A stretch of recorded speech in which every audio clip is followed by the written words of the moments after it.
Hello दोस्तों, स्वागत है आप सबों का। दोस्तों आज से हम लोग सीटेट 2022 को टारगेट करते हुए 2021 में जितने भी गणित के सवाल पूछे गए हैं और गणित में शिक्षण शास्त्र के सवाल पूछे गए हैं, इन सारे सवालों को एक एक करके हम लोग सारे क्वेश्चंस को सॉल्व करेंगे।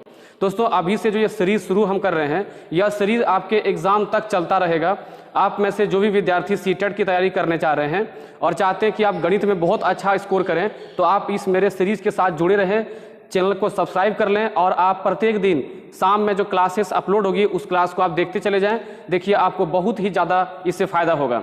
तो दोस्तों आज इस सीरीज़ का पहला वीडियो है और आज पहला वीडियो जो होने वाला है वो सीटेट एग्ज़ाम का पहला एग्ज़ाम जो हुआ था आपका 16/12/2021 में, 16 दिसंबर 2021 को एग्ज़ाम हुआ था। ठीक है, तो आज हम लोग इन सारे मैथ्स क्वेश्चन को सॉल्व करते हैं। आप लोग सभी कोई कलम कॉपी लेके बैठे। और दोस्तों देखिए, आप लोग एक गलती क्या करते हैं कि जब ऑनलाइन आप क्लास करते हैं तो आप कॉपी कलम लेके नहीं बैठते हैं। ये आपका आदत अच्छा नहीं है। आप कॉपी कलम लेके बैठो और क्वेश्चन जैसे दिखेगा, जैसे अगला स्लाइड में क्वेश्चन आने वाला है, वीडियो को पहले आप पॉज करेंगे, क्वेश्चंस को अच्छे से पढ़ के आप बनाएंगे, उसके बाद फिर आप हमारे आंसर से मैच करेंगे कि आपका उत्तर सही है या गलत है। दोस्तों शुरू करते हैं आज का पहला सवाल। कहता है सिराज अपनी रसोई में सेबों को इस प्रकार व्यवस्थित करता है कि उसने पहली पंक्ति में 11 जोड़े सेब, दूसरी पंक्ति में 22 जोड़े सेब और तीसरी पंक्ति में 33 जोड़े सेब रखे हैं। तो सिराज के पास रसोई में कुल कितने सेब हैं? ये बहुत ही आसान सा सवाल है, लेकिन इसमें से भी कोई लोग गलती कर बैठते हैं कि भाई इसमें एक वर्ड दिया गया है, आप उसको ध्यान नहीं दिए होंगे। वो वर्ड है जोड़ा। दोस्तों क्या वर्ड है? जोड़ा। जोड़ा मतलब दोस्तों क्या, एक जोड़ा में दो। अगर एक जोड़ा में दो है तो देखिए पहली पंक्ति में 11 जोड़ा है, 11 जोड़ा में कुल सेब दोस्तों 22 जोड़ा सेब है, तो 22 जोड़ा में से कुल सेब 44 और 33 जोड़ा में से कुल सेब दोस्तों 66। ठीक है, इनको जोड़ना है, इनको नहीं जोड़ेंगे आप। ठीक है, इनको जोड़ेंगे तो भी देखिए आपका एक ऑप्शन मैच करेगा। ध्यान दीजिएगा, अगर आप गलती जोड़ते हैं तो भी आपका एक तो ऑप्शन मैच करेगा। हड़बड़ा के मारिएगा खट से ऑप्शन नंबर ए, आप पूरा एकदम खुश, हम सही बना दिए हैं, गलत हो जाएगा। ठीक है, यहाँ देखिए 6 4 10 2 12, 6 4 10 2 12 और हाथ में 1 13, यानी आपका उत्तर दोस्तों होगा ऑप्शन नंबर 2 132। समझ में आया आप लोगों को? बहुत ही आसान क्वेश्चन। दोस्तों जोड़ा मैंने क्या, जोड़ा मैंने दो। ठीक है, तो 11 जोड़ा 22, 22 जोड़ा 44, 33 जोड़ा 66, सबको जोड़ेंगे 132। ठीक है, ये आसान सवाल था। आगे बढ़ते हैं दोस्तों। अगला सवाल जो आपका दिया गया है, यह सवाल आपके बेसिक जानकारी से संबंधित है, बेसिक नॉलेज से संबंधित है। ठीक है, तो देखिए कि इसमें आपका क्या उत्तर होना चाहिए, उसको आप ध्यान से समझिए जरा। देखिए कहता है सभी अभाज्य संख्याएं विषम होती हैं। ऐसा बिल्कुल भी नहीं है। अभाज्य संख्याएं किसे कहते हैं बताइए, आपको पता होगा। अभाज्य संख्याएं वे होती हैं जो केवल एक से कटे और केवल स्वयं से कटे। जैसे 2 ले लेते हैं, 2 1 से कटेगा या तो खुद से कटेगा, 2 से कटेगा। 3 को देखिए, या तो वो 1 से कटेगी या तो वो खुद 3 से कटेगी। 5 को देखिए, या तो वो 1 से कटेगी या तो 5 से कटेगी। यानी इस दुनिया में कोई ऐसे संख्या जो या तो 1 से कटे या स्वयं से कटे, उसे हम अभाज्य संख्या कहते हैं। आप नाम में देखिए भाई, अभाज्य नाम क्या दोस्तों है? अभाज्य। समझने का प्रयास कीजिएगा, केवल नंबर ऑफ क्वेश्चन सॉल्व करने से नहीं होता है। मेरा मकसद होता है वीडियो बनाने का ताकि आपको हम सिखा सकें और आपके एग्जाम में सही में ये काम आना चाहिए। ठीक है, हमको व्यूज़ के लिए हम बहुत ज़्यादा जो है ये उटपटांग आपको चीज़ें नहीं करवाना चाहते हैं। हम चाहते हैं कि आप अच्छे से चीज़ों को सीखें। अगर 10 लोग भी मेरे वीडियो से सीख पाया तो मेरा काम जो है वो धन्य हो जाएगा। ठीक है, देखिए अ मैंने दोस्तों क्या होता है? अ मैंने होता है नहीं। जैसे आप सुने हैं निश्चित, निश्चित मैंने हाँ काम होगा, कर दिए अनिश्चित, अच्छा नहीं, तब लगता संभव नहीं है। ठीक है, आप बोल दिए सत्य मैंने सही है, आप कर दिए असत्य मैंने सत्य नहीं है। इसका मतलब अभाज्य मैंने क्या हो गया? भाज्य मैंने कटने वाला, और अ लगा तो नहीं कटने वाला। तो आप बताइए ऐसे कौन कौन सी संख्या हो सकती हैं? 2 होगी, 3 होंगी, 5 होंगी, 7 होंगी, 11 13 17 19 23, ऐसे आगे बढ़ते जाएगा। ठीक है, और आप देख सकते हैं कि ये सारी संख्याओं में से एक ऐसा मान है 2 जो कि विषम नहीं है, सम है। बाकी आपको विषम दिखता होगा। विषम किसे कहते हैं दोस्तों? विषम कहते हैं जो 2 से ना कटे, जो 2 के पहाड़ा में ना हो। तो 2 के पहाड़ा में क्या 2 नहीं आता है? 2 1 2 आता है। इसका मतलब कि ये पहला वाला सत्य नहीं है। आगे देखिए, एक अंक वाली केवल 5 अभाज्य संख्याएं होती हैं। आप देख लिए एक अंक वाली कितनी अभाज्य संख्याएं हैं? 5 नहीं है दोस्तों, 4 हैं। दोस्तों अगला पॉइंट है, अभाज्य संख्याएं अपरिमित रूप से अनेक होती हैं। ये पॉइंट बिल्कुल सही है, ध्यान रखिएगा कि संख्याएं जो अभाज्य होती हैं वो अपरिमित रूप से अनेक होती हैं। और अभाज्य संख्याओं के केवल 2 गुणनखंड होते हैं। अभाज्य संख्याओं के 2 गुणनखंड होते हैं, मतलब आप अंग्रेजी मीडियम वाले ध्यान दीजिएगा, जो आप समझते हैं फैक्टर। फैक्टर दोस्तों क्या होता है? गुणनखंड होता है। जैसे 5 या तो 1 से कटेगा या फिर 5 से कटेगा। 3 या तो 1 से कटेगा फिर 3 से कटेगा। 7 या तो 1 से या तो 7 से। तो आप देख रहे हैं कि गुणनखंड मतलब हो गया दोस्तों कि कितने संख्याओं से कटेंगी। तो अभाज्य संख्याएं या तो 1 से कटेंगी या तो स्वयं से कटेंगी। तो दोस्तों कितने गुणनखंड हुए? 2 गुणनखंड हुए। तो आपका 4 भी सही है। इस हिसाब से आप देखिए आपका ऑप्शन नंबर जो 3 है, 3 और 4 ये दोनों सत्य हैं।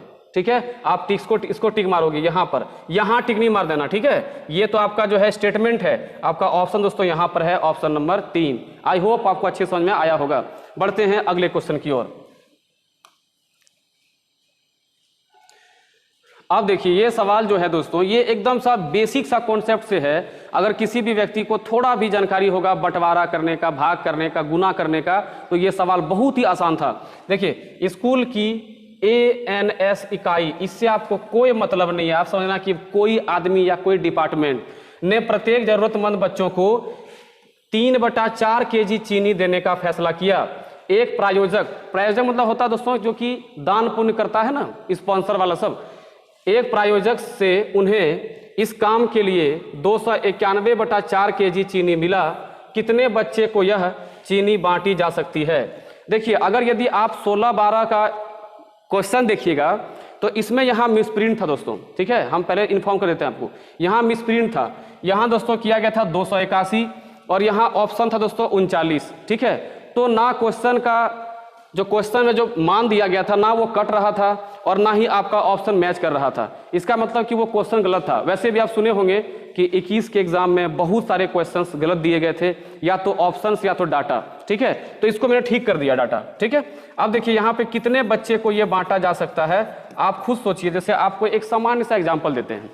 मान लीजिए आप किसी स्कूल में शिक्षक नियुक्त हो गए। ठीक है, और आप चाह रहे हैं कि हम प्रत्येक बच्चा को 3 ठो टॉफी खिलाएं। क्या टॉफी? 3 टॉफी खिलाएं। वैसे भी मास्टर जी लोग से बड़ी कंजूस होता है, टॉफी में निपटा देगा, है कि नहीं? 3 टॉफी खिलाएं। अब सोचिए आपके पास क्या किया गया, 300 टॉफी ला के दे दिया। जिसको आप बोले बाबू टॉफी लेके आओ, तो सब वो टॉफी खिलाते हैं, ला के आपको 300 टॉफी दे दिया। अब सोचिए 3 टॉफी करके आपको बांटना था एक बच्चा को, 300 टॉफी ला के दिया। अब आप खुद बताइए कि कितने बच्चे को आप बांट सकते हैं? 100 बच्चा को। कैसे निकाले? 300 को 3 से भाग करेंगे दोस्तों, निकलेगा 100, यानी 100 बच्चा में वो बंटवारा हो जाएगा। ठीक है, उस प्रकार से देखिए कुल चीनी का जो मान है उसको एक बच्चे के चीनी से भाग करेंगे तो ये आपका 291/4 गुना 4/3। जो एकदम नया विद्यार्थी हैं, जो मैथ कभी अच्छे से नहीं आप सीखे हैं, आप एक बात ध्यान रखिएगा कि जब किसी भिन्न को किसी भिन्न से आप भाग करेंगे तो नीचे वाला भिन्न पलट जाएगा। ध्यान दीजिए दोस्तों, नीचे वाला भिन्न पलट जाएगा। जो 4 नीचे देखिए वो 4 ऊपर चला गया, और जो 4 ऊपर देखिए कहाँ अचानक चला गया, 3 नीचे चला गया, और वो भाग से गुना में बदल जाएगा। अब इसको काटिए, 3 से काटिएगा 9 या 27 और 2 1 बचा 7 या 21। Option number B, option number 2 आपका सही उत्तर होगा। ठीक दोस्तों, आगे बढ़ते हैं अगले क्वेश्चन में।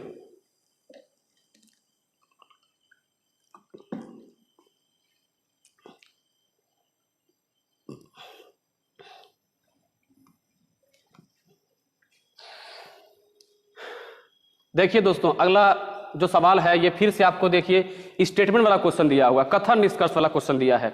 अगर आप इन कथन को अच्छे से समझ पाते हैं तभी आप उत्तर लगा पाओगे दोस्तों, वरना नहीं लगा पाओगे। तो ये क्या दिखाना चाह रहा है आखिर सीटेट, आखिर ये क्या आपको क्या हिंट दे रहा है पता है आपको? सीटेट आपको यह निर्देश दे रहा है कि आप जो पढ़ाई करते हैं गणित का, बहुत ही बेसिक से और बहुत समझ बूझ के साथ पढ़िए ताकि सवाल आप बना सकें। अब देखिए ये जो क्वेश्चन दिया गया है ना, ये किसी चैप्टर या किसी सिलेबस का हिस्सा नहीं है। ये नंबर सिस्टम का एक बेसिक सा क्वेश्चन है जो कि बेसिक से कॉन्सेप्ट से जुड़ा हुआ है। आइए क्वेश्चन पढ़ते हैं। कहता है पूर्णांकों के संबंध में इनमें से कौन सा सत्य है? दोस्तों पूर्णांक को आप अंग्रेजी में बोलते हैं इंटीजर्स। क्या दोस्तों बोलते हैं? इंटीजर्स। अब ये क्या कहता है? 2 संख्याओं का गुणनफल सदैव संख्याओं के बराबर या उससे अधिक होता है। दो संख्याओं का गुणनफल सदैव संख्याओं के बराबर या उससे अधिक होता है। देखिए कोई भी संख्या दो लेते हैं, जैसे 5 गुने 2 लेते हैं दोस्तों, कितना आ गया 10। तो आप 10 जो प्राप्त किए हैं गुणनफल, ठीक है, तो क्या वो 5 से बड़ा है या बराबर है? अधिक है दोस्तों, 5 से भी अधिक है, 2 से भी अधिक है। तो ये पहला वाला कथन जो बिल्कुल सही बैठ रहा है, कहता है दो संख्याओं का जोड़ सदैव संख्याओं के बराबर या उससे अधिक होता है। अब देखिए इस पॉइंट पे सीटेड भले जो भी आंसर की सेट किया हो, लेकिन अब देखिए यहाँ पे आपको मैं जो कॉन्सेप्ट देने वाला हूँ उसको आप ध्यान से समझिएगा, ठीक है। देखिए दो संख्याओं का जोड़, और देखिए यहाँ क्या बात किया गया है, पूर्णांक, यानी हमको यहाँ पे ये नहीं बोला गया है कि धनात्मक पूर्णांक या ऋणात्मक पूर्णांक, ठीक है। तो हम एक काम करते हैं, पूर्णांक में से हम धनात्मक भी ले सकते हैं या तो ऋणात्मक भी ले सकते हैं, अर्थात पॉजिटिव भी ले सकते हैं या नेगेटिव भी ले सकते हैं। जैसे दो संख्याओं का जोड़, मान लेते हैं कि एक -8 है और इसमें जो है 10 को जोड़ना है। ध्यान दीजिएगा, -8 में 10 को जोड़ना है, तो देखिए इसका मान क्या आएगा दोस्तों, बताइए, 2 आएगा। दोस्तों क्या मान आएगा, 2 आएगा, ठीक है। लेकिन अगर वही हम पॉजिटिव लेते हैं, 8 + 10, देखिए ये 18 आता है। तो हाँ, ये बात मानते हैं कि दो पूर्णांक अगर पॉजिटिव लेंगे तो उनको जोड़ने पर वो अधिक आता है। लेकिन अगर हमको सिर्फ पूर्णांक बोला गया है तो पूर्णांक में एक नेगेटिव भी ले सकते हैं, एक पॉजिटिव भी ले सकते हैं। तो आप देखिए दोनों को जोड़ने पर क्या मान आ रहा है, बताइए, इन दोनों से छोटा आ रहा है। बात समझ रहा है कि नहीं, इन दोनों से छोटा आ रहा है। तो क्या ये सदैव जो वर्ड लिखा हुआ हमेशा के लिए, मैंने क्या होगा, सदैव मैंने क्या हो गया, हमेशा। तो हमेशा संख्याओं के बराबर या उससे अधिक होता है? नहीं, कथन बी को तो हम भाई सही नहीं मानेंगे।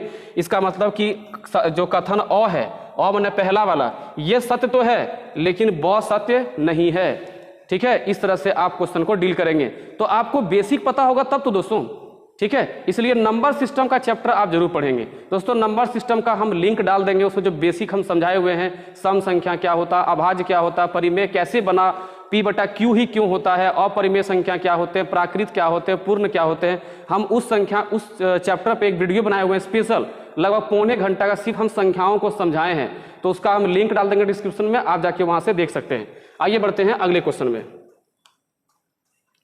ये लीजिए, लघुत्तम सामर्थक से सवाल आ गया आपका, और बहुत ही स्टैंडर्ड ढंग से क्वेश्चन सेट किया गया है। कहता है यदि 6 और 7 का लघुत्तम सामर्थक, यानी 6 और 7 का जो एलसीएम होगा, लघुत्तम सामर्थक दोस्तों क्या होता है, लॉसम ने एलसीएम। कहता है एक्स वाई के लघुत्तम सामर्थक का आधा है, यानी इन दोनों का जो एलसीएम दोस्तों होगा, तो 7 और 6 का एलसीएम कितना होगा, बताइए। 7 और 6 का दोस्तों एलसीएम हो जाएगा 42। दोस्तों कितना हो जाएगा, 42, ठीक है। 7 और 6 का जो एलसीएम दोस्तों कितना हो जाएगा, 42। तो कहता है कि एक्स वाई के लघुत्तम सामर्थक का आधा है, यानी एक्स और वाई का जो एलसीएम होगा ना, एक्स और वाई का जो एलसीएम होगा उससे ये आधा है। इसका मतलब कि इसका एलसीएम 84 होगा। बात समझ में आ रहा है आप लोग को, इसका एलसीएम दोस्तों क्या होगा, 84 होगा। अब कहता है कि यदि x का मान 12 है, ठीक दोस्तों, यदि x का मान 12 है तो y का मान क्या, तो y का मान क्या होगा, ठीक है। अब सोच के देखिए कि एलसीएम 84 आ रहा है, एक का मान 12 है, तो उनमें से कौन संख्या रखें कि एलसीएम 84 हो सकता है।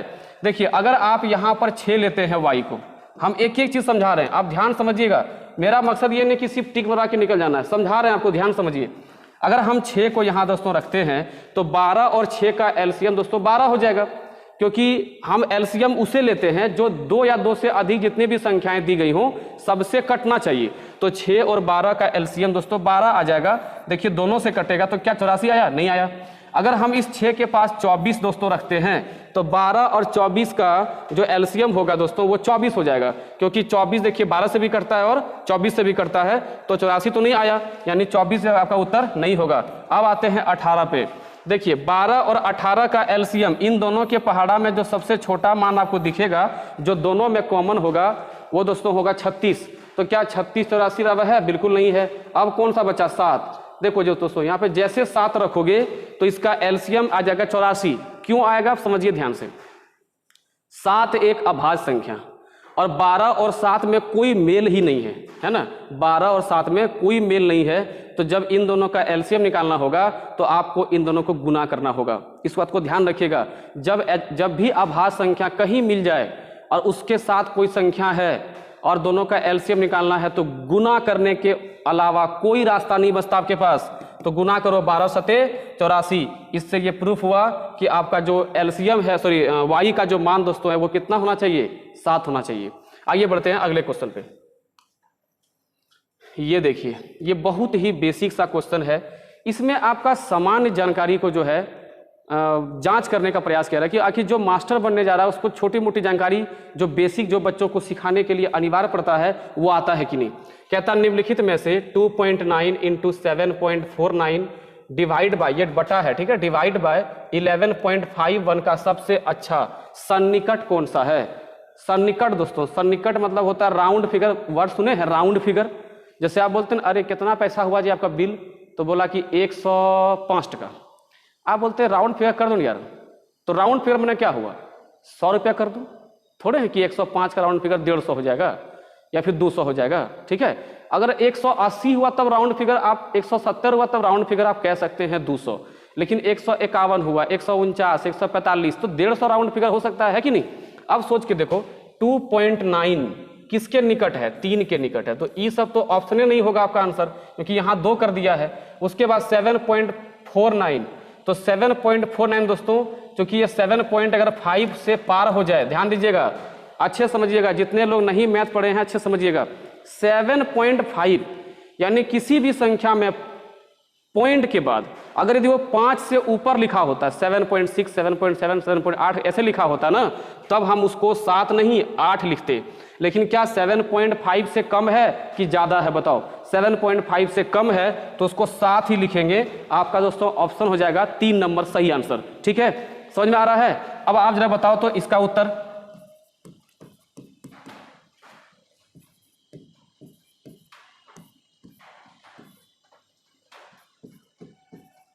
चलिए इसका आप बना के बताइए कि इसका सन्निकट आप क्या लिखेंगे, फटाफट बनाइए। इसका तो आप 3 लिखे होंगे, इसका बोलो भाई 10 लिखे होंगे, और इसका बोला जाए भाई क्या होगा, यहाँ डिवाइड बाय है ये बटा में 12.34, इसको भी दोस्तों आप क्या लिखोगे 12 लिखोगे। तो मुझे उम्मीद है कि आपको समझ में आ रहा होगा मुद्दा क्या चीज़ है, बेसिक कहाँ से आ रहा है, ठीक है। आइए बढ़ते हैं अगले क्वेश्चन में। देखिए अगला क्वेश्चन, ये देखिए घड़ी से जो सवाल है ना, घड़ी से एक वीडियो हम बनाए हुए हैं घड़ी पर, जिसमें कि आप घड़ी में कोई भी कोण का मान, कितना भी टेढ़ा क्वेश्चन आप सॉल्व कर सकते हैं। और जो नहीं पढ़े हैं उसको लिंक हम डाल देंगे, और घड़ी पर एक वीडियो और हम बनाएंगे कि और भी डिफिकल्ट क्वेश्चन घड़ी पे आता है तो आप कैसे उसको सॉल्व कर सकते हैं। देखिए ये क्वेश्चन तो बहुत ही सिंपल सा क्वेश्चन है, आपको समझाने के लिए एक हम घड़ी बना लेते हैं। ये 12, ये 6, ये 9 बोला जाए, ये सॉरी ये 9 नहीं जी, ये 3 होगा, उल्टा घड़ी बना दी थी क्या, ठीक है। क्वेश्चन कहता है सुबह 6 से दोपहर 3, देखिए यहाँ से कांटा चलना शुरू हुआ है, यहाँ पे कांटा है और यहाँ से 3 तक पहुँच गया है, के बीच एक सही घड़ी। देखिए ये सही घड़ी जो वर्ड दिया दोस्तों, ये आपको सिर्फ डिस्ट्रैक्ट करने के लिए दिया हुआ है। सही घड़ी माने कौन, चलने वाला घड़ी, तो भाई सही घड़ी में ना कांटा चलेगा, ठीक है, तो ये तो फालतू का आपको डिस्ट्रैक्ट करने के लिए दिया हुआ है। सही घड़ी की घंटे की सुई कितने अंश का कोण घूम लगी। अब सोचिए कि ई वाला कांटा यहाँ से घूमते हुए कहाँ पहुँच गया, यहाँ पहुँच गया, ई वाला कांटा जो है यहाँ पहुँच गया, तो वही बोल रहा है कि ई कितना बड़ा कोण घूमा, ये कितना बड़ा कोण घूमा है। इसको समझने के लिए आप एकदम बारीकी से मेरे बातों को ध्यान दीजिए। अगर यदि ये कांटा पूरा घूम जाता, ध्यान दीजिए, अगर ये कांटा पूरा घूम जाता, इसका मतलब कि ये पूरा का पूरा 12 घंटा घूमती ना। एक बार आपका घंटे की सुई एक बार पूरा घूम गई, जैसे यहाँ पर है, यहाँ से पूरा होके यहाँ घूम गई फिर से, इसका मतलब कि 12 घंटा घूमन भाई। 12 घंटा में कितना डिग्री घूमा, एक राउंड घूमना मतलब होता है 360 डिग्री, ध्यान समझिएगा। तो 1 घंटा बराबर हो गया 12 या 36, 30 मिनट, सॉरी 30 डिग्री। अगर 1 घंटा में 30 डिग्री घूमी है, खाली आप देख लो कि 6 से 3 जाने में, सुबह 6 से दोपहर का 3 जाने में कितना घंटा घूमा है। देखो 6 से लेकर के 12, 6 घंटा हुआ, और यहाँ 3 घंटा 9, तो बताओ कि 9 घंटा में क्या डिग्री होगा। अब तो आप लोग फटाफट बोल दोगे 270 डिग्री। यहाँ देखो 30 डिग्री भी रखा हुआ है ऑप्शन में, हल्का सा मिस्टेक किए बाबू तो गए काम से, ठीक है। बढ़ते हैं अगले क्वेश्चन में। देखिए ये एक बहुत ही अच्छा क्वेश्चन दिया है। कहता है एक आयत जिसकी भुजाएं केवल प्राकृत संख्याओं में, प्राकृत संख्या समझते दोस्तों आप लोग, प्राकृत संख्या को अंग्रेजी में बोलते हैं नेचुरल नंबर। अब कोई बच्चा आपसे पूछ दिया कि मैडम या सर नेचुरल नंबर ही क्यों बोला भाई उसको, तो आप बोलिएगा कि ये सारे गणितीय मान जो संख्याएं हैं ना, ये प्रकृति में पहले से ही मौजूद थे और इसे हम शुरू से यूज करते आ रहे हैं, इसलिए इसका नाम दिया गया नेचुरल नंबर। बात समझ में आ रहा है? तो नेचुरल नंबर क्या दोस्तों होता है? 1 2 3 4, ये कहाँ तक आप चलते चले जाओ, लाख अरब खरब मिलियन ट्रिलियन जहां तक जाओगे सब का सब दोस्तों प्राकृत संख्या है। तो कह रहा है कि एक आयत है जिसकी भुजाएं यानी लंबाई चौड़ाई जो है वो क्या है, एक प्राकृत संख्या है और उसका क्षेत्रफल दोस्तों कितना है? 24। तो देखिए क्षेत्रफल होता है लंबाई गुने चौड़ाई। अब देखिए लंबाई गुने चौड़ाई में कुछ भी मान रख के आपको 24 लाना है तो बहुत तरीका है। 24 गुने 1, 12 गुने 2, 8 तिया 3, 6 चौक 24, इससे अब अधिक नहीं होगा। यही 4 मान संभव है कि नहीं? तो अब बताओ कि अगर यदि इसमें से कोई भी मान लेंगे तो अब बताओ कि इसका परिमाप क्या होगा। समझिएगा ध्यान से एकदम। परिमाप दोस्तों होता है 2 × L + B। ध्यान दीजिएगा, यहाँ कहता है उसका परिमाप कौन नहीं हो सकता। ठीक है, तो अगर हम इसको L B मानते हैं तो 24 और 1 25, देखिए 24 1 25, 25 दूनी 50, इसमें तो ऑप्शन ही नहीं है 50। अब देख लेते हैं 12 और 2, देखिए यहाँ लिखिए 12 और 2 गुने 2 कितना होगा? 14 गुने 2 28, ये तो हो सकता है, ये तो हो सकता है। इसको रखते हैं 8 और 3, 8 और 3 11, 11 को 2 से गुना करिए, कितना दोस्तों होगा? 22, ये भी हो सकता है। अब यहाँ देखिए 6 और 4, L का मान 6, B का मान 4, इसको 2 से गुना करोगे दोस्तों 10 दूनी 20, ये भी हो सकता है। इसका मतलब ये हुआ कि आपका जो ऑप्शन नंबर 3 है 25 आपका परिमाप नहीं होगा जिसका एरिया 24 सेंटीमीटर हो। बात समझ में आ रहा है? क्वेश्चन कहीं कोई प्रॉब्लम नहीं हो रहा होगा आपको, शांति से बात जाइए और आप सॉल्व करते जाइए। ठीक है, अगले क्वेश्चन में चलते हैं। देखिए दोस्तों ये सवाल जो है ना, ये एकदम मोस्ट इंपॉर्टेंट क्वेश्चन। पता नहीं जितने भी टेट का एग्जाम होता है, आप यूपी टेट उठा लो, छत्तीसगढ़ टेट, आप उत्तराखंड टेट उठा लो, बिहार टेट में पूछा गया, झारखंड टेट, कोई भी टेट आप उठा लो, सी टेट तो खैर छोड़ी दो, वहां तो पूछता ही है। जितने भी टेट रीट हर चीज में ये क्वेश्चन आपको मिलेगा। कहता है कि मानचित्र पर 1 सेंटीमीटर बराबर भूमि पर 400 से किलोमीटर है, ये भूमि पर है, ध्यान दीजिएगा। तो क्या हम इसको अगर हम आधा करना चाहेंगे, 200 किलोमीटर करना चाहेंगे तो ये आधा सेंटीमीटर हो जाएगा। बोलो कोई दिक्कत? ध्यान समझिएगा, अगर यदि 1 सेंटीमीटर भूमि पर अगर 400 किलोमीटर है तो 200 किलोमीटर मानचित्र पर कितना होगा? आधा सेंटीमीटर होगा। अब कहता है कि भूमि पर 2 नगरों के बीच 3400 किलोमीटर की दूरी पर स्थित है, तो मानचित्र पर उनकी दूरी क्या होगी? सबसे पहले एक काम करिए कि 3400 में क्या गो 400 है ये पता करो। 3400 में क्या गो 400 है ये पहले पता करो, ठीक है, तब ना काम बनेगा। तो देखिए 3400 को जब 400 से भाग करोगे तो 8 बार में भाग चला जाएगा, 3200 तक कट जाएगा, 200 बच जाएगा। ध्यान दीजिएगा, 400 से काटोगे भाई तो आपका 3200 तक कट जाएगा 8 बार में, यानी कि उसमें 400 क्या गो है? 8 गो है। ध्यान दीजिएगा 400 क्या ठो निकला इसमें? 8, और एगो 200 और बच गया, एगो 200 और बच गया। तो आप बताइए 8 गो 400 के लिए, 1 400 के लिए 1 सेंटीमीटर, तो 8 400 के लिए 8 सेंटीमीटर है ना। अब 200 सेंटीमीटर बच गया तो ये 200 किलोमीटर बच गया, तो ये 200 किलोमीटर का मान हम कितना निकाले हुए हैं? आधा सेंटीमीटर। तो इसमें आधा सेंटीमीटर और जोड़ दीजिए, इसका मतलब हुआ 8.5 सेंटीमीटर। ऑप्शन नंबर 3 आपका बिल्कुल सही उत्तर होगा। एक बार फिर देख लीजिए, 400 किलोमीटर का मान 1 सेंटीमीटर, तो 200 किलोमीटर का मान आधा सेंटीमीटर, ठीक है। अब कहता है कि दूरी कुल कितना है? 3400 किलोमीटर है। तो भाई 3400 किलोमीटर में 4 400 का टुकड़ा करेंगे तो 8 गो टुकड़ा निकलेगा 4 400 वाला, क्योंकि 3200 तक आप 4 400 करके बांट दोगे, बचेगा 200। 200 का मान चाहिए दोस्तों कितना है? आधा सेंटीमीटर। तो 8 गो 400 माने कि 8 सेंटीमीटर ना, क्योंकि 1 गो 400 किलोमीटर मतलब 1 सेंटीमीटर, 8 गो 400 किलोमीटर मतलब दोस्तों हो गया 8 गो सेंटीमीटर, और उसमें आधा और जोड़ दो, 8.5 सेंटीमीटर आपका सही उत्तर हो जाएगा। ठीक है, अगला क्वेश्चन में चलते हैं, तो पानी पी लेते हैं।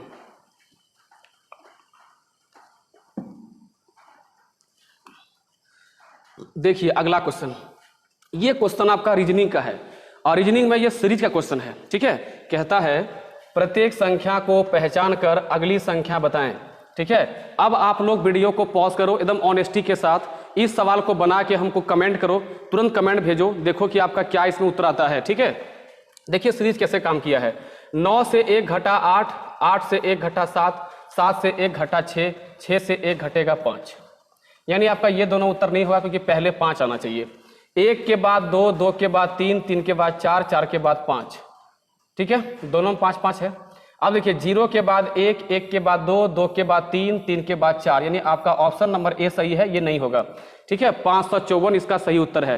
तो सीरीज दोस्तों भी जो दिया गया ना, बहुत ही आसान सीरीज दिया गया है। आप ऐसे कई क्वेश्चन अभी बनाने का मौका मिलेगा। हम लोग कितना कम से कम 500 से 700 क्वेश्चन करने वाले हैं मैथ का, तो आप घबराइए नहीं, सारे क्वेश्चन आपके पास मिल जाएगा आपको। ठीक है, सॉल्यूशन के बड़े अच्छे से। आइए देखते हैं अगला क्वेश्चन। एक बच्चे द्वारा 5 विषयों में प्राप्त अंकों का माध्य, दोस्तों माध्य कुछ और नहीं औसत है, ध्यान दीजिएगा, अंग्रेजी मीडियम वाले एवरेज। तो एक बच्चे द्वारा 5 विषयों में प्राप्त अंकों का माध्य 74 है। एक काम करें, कुल निकाल लें, तो कुल कितना होगा 74 गुने 5। ठीक है, उसने 3 विषयों में 70 75 80 70 75 80 अंक प्राप्त किए।